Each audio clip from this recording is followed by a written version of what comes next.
아침 세수를 하던 중 갑자기 코에서 붉은 피가 뚝 떨어집니다. 대부분의 사람은 놀라서 수건부터 찾지만 그 순간 머릿속엔 불안이 스칩니다. 혹시 혈압이 오른 건가? 비중격이 손상된 건가?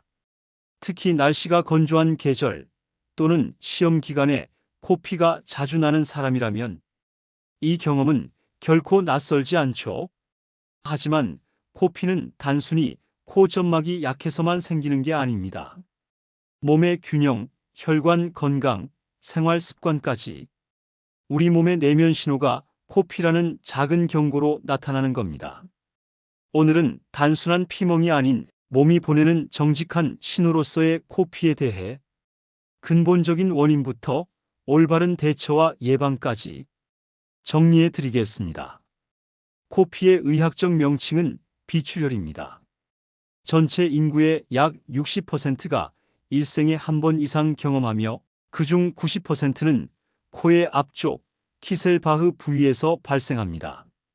이 부위는 모세혈관이 촘촘하게 모여 있는 곳으로 조금만 자극을 받아도 쉽게 터질 수 있죠.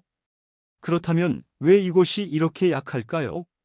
코는 우리가 들이마시는 공기를 가습가온하는 역할을 합니다. 즉, 외부의 찬 공기나 먼지, 미세먼지가 들어올 때 가장 먼저 맞닥뜨리는 방어선이 되는 셈이죠.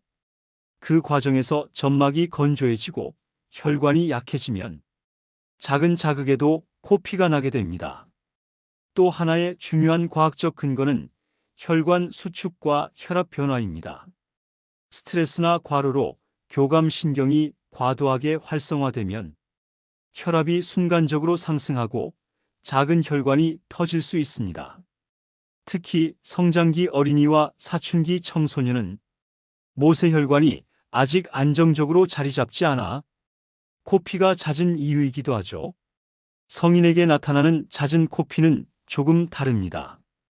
고혈압, 비염, 혈소판 이상, 간 질환 등 혈액순환이나 응고 기능의 문제를 시사할 수도 있습니다. 즉, 코피는 단순한 코의 문제가 아닌 몸 전체의 순환 균형과 관련이 있다는 뜻입니다.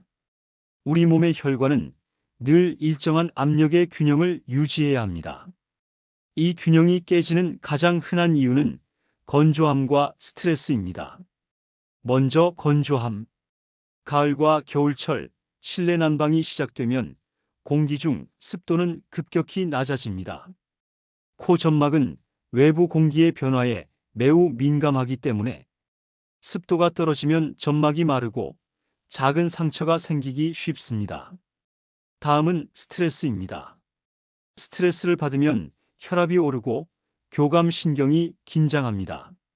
이때 혈관이 수축과 팽창을 반복하면서 약한 부위가 터질 가능성이 높아지죠. 그리고 세 번째, 혈액의 질입니다. 과도한 카페인, 알코올, 기름진 음식은 혈액을 끈적이게 만들고 혈류 흐름을 불안정하게 합니다. 이런 상태에서는 작은 모세혈관도 견디기 힘듭니다. 결국 코피를 예방한다는 건 코 하나만을 관리하는 게 아니라 몸 전체의 순환 시스템을 조율하는 일입니다. 즉, 혈관 건강, 점막 보습, 스트레스 조절. 이 세 가지가 맞물릴 때 비로소 코는 평화를 되찾습니다. 이제 실제로 코피가 났을 때, 그리고 평소에 예방하기 위한 구체적인 방법을 알려드리겠습니다. 첫째, 코피가 날 때의 올바른 응급 대처입니다. 많은 분들이 고개를 뒤로 젖히는 실수를 합니다. 하지만 피가 목으로 넘어가면 기도로 들어가거나 속이 울렁거릴 수 있습니다. 정답은 고개를 살짝 숙이고 코의 연한 부분, 즉 콧망울 바로 위를 5분 정도 눌러주는 겁니다. 그 상태로 입으로 천천히 호흡하면 됩니다.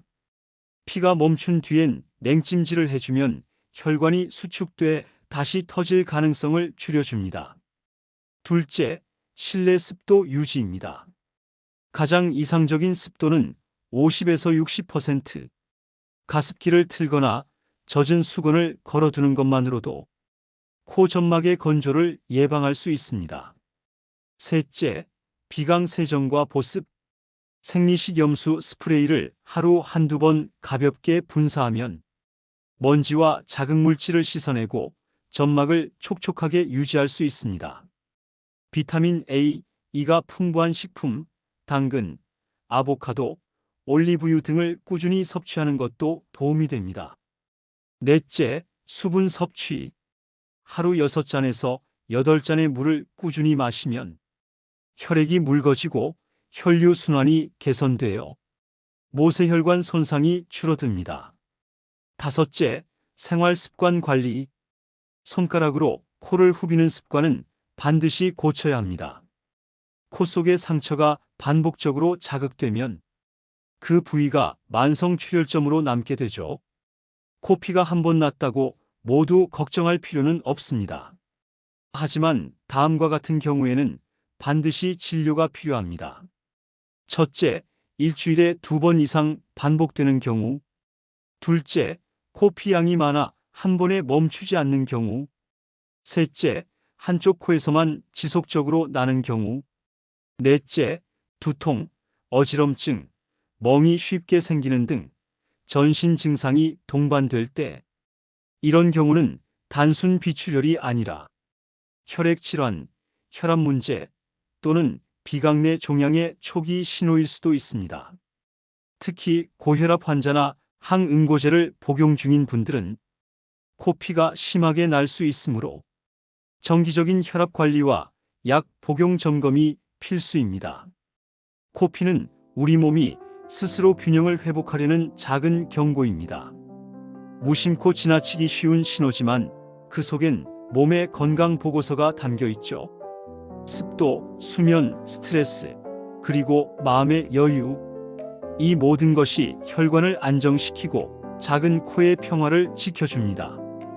우리는 종종 코피쯤이야 하고 넘기지만 몸은 항상 가장 작은 곳에서 먼저 이야기를 시작합니다. 그 목소리를 귀 기울여 들을 때 건강은 놀랍도록 빠르게 회복됩니다. 당신의 몸은 늘 신호를 보냅니다. 오늘 그 신호를 알아차렸다면 이미 절반은 회복된 것입니다. 구독과 좋아요 부탁드립니다.